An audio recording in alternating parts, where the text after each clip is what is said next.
What is up, YouTube? Well, after today, we have finally gotten some help in the V department as far as nailing down his stats and how they scale. Okay, got to give some props here.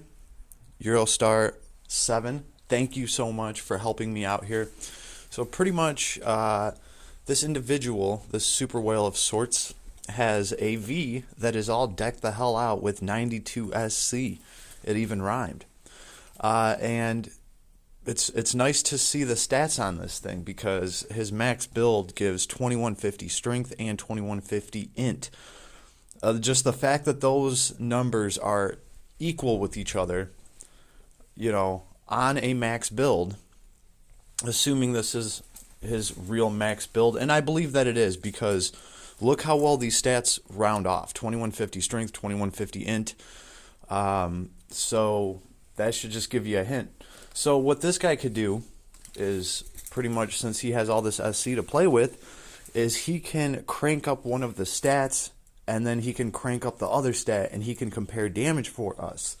So this way we can see which path you should take, right? You know, if you're building him, do you start with magic and add attack, or do you start adding attack and then work your way over to start adding some magic up? Because a lot of people too think that the stat progression, it's not a one-to-one.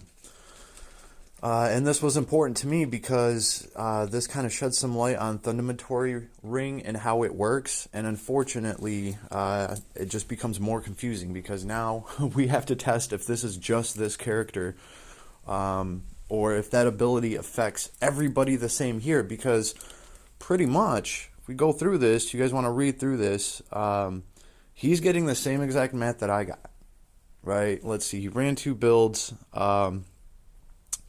He ran a boss on God difficulty. He was doing 220 to 245 damage, and that is with, let's see, 1630 strength and 960 intelligence, right?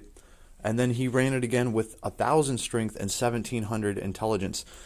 Now, he couldn't flip-flop the stats perfectly, and I just told him to aim for the best that he could, right? But he said that his attacks were slightly higher damage, 270 to 285 from 220 to 225, with the second set of stats, which is a higher intelligence. It's also a slightly higher strength too, because if you compare the low stat, you're going from 960 to 1058, so there's like 100 more there, and the high stat is, what is it, 630 on the low side and 1775. That actually makes sense that the second set would do slightly more damage if it was a 1-to-1 ratio. So yeah, guys, this looks like it confirms the 1 strength to 1 intelligence ratio. That's what's reflected in the math here. So, you know, if both of those stats affect this character equally, which is what it looks like it does, I would go with building intelligence first, just so you can throw spells along the way, and then, you know, try to cap him out with as many attack abilities as you can. This guy's given us a pretty good projection of what V looks like when he's maxed.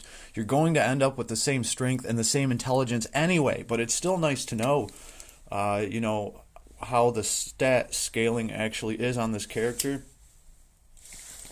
So it looks like JP did not troll me. It looks like they reached out and they told the truth. I'm standing by my vid. You know, that doesn't mean that this guy is a mage by any means.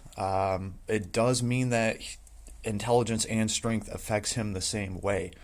It is a 1-to-1 ratio, which is pretty impressive.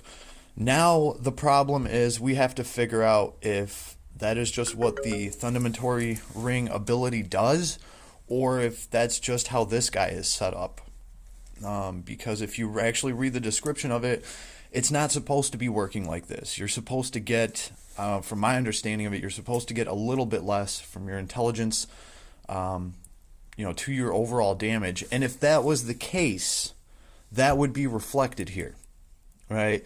If that was the case, the results would have been different. They would have been a lot different, right? Because you wouldn't be getting the full amount of damage from one of your values. And instead, since both of the damage values end up being almost identical, with one being slightly higher, the one that has more overall stats, right? The lower value is increased by 100, and so is the high value stat. It's increased by 100.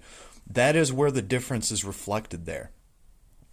Because if it wasn't like that, when you flip-flop the stats, the damage would be substantially different for one of these stat lines. The fact that it wasn't just speaks volumes for itself. Now, if anybody wants to argue this, maybe somebody sees something that I don't, but it looks like I was actually right about this. So, round of applause to me. Boo fickety hoo. Anyway, got sidetracked there for a minute. So this is cool, but now we have to test this ability on other characters because, I'm still kind of confused about that. I did not think Thundermatory Ring worked like that. If it does, that opens up some possibilities. So guys, leave me your thoughts. Let me know. And everybody, make sure to thank Eurostar7 for helping us get to the bottom of this. Like, this would have probably taken me, another 4 or 5 days to confirm and go through this. But when you have 92 SC and you can just, drop the stats and do everything like this, obviously he was going to be able to get to it today, and everyone should thank him because he did. So that's cool. We have some scaled up math that is, supporting the same results that I have. So yeah, I'm going to have to call it. It's a 1-to-1 stat ratio, which is crazy insane. I wonder if this is the only character that's going to work on. That's going to be the next thing I'm going to want to find out. I'm going to want to put that ability on somebody else and see how it scales their stats. So interesting stuff there. I definitely learned something today. Confirmed something that is. So yes, thank you Eurostar7. That really helps, and that is awesome. All right, so I'm gonna go post this now, put this up, get the word out.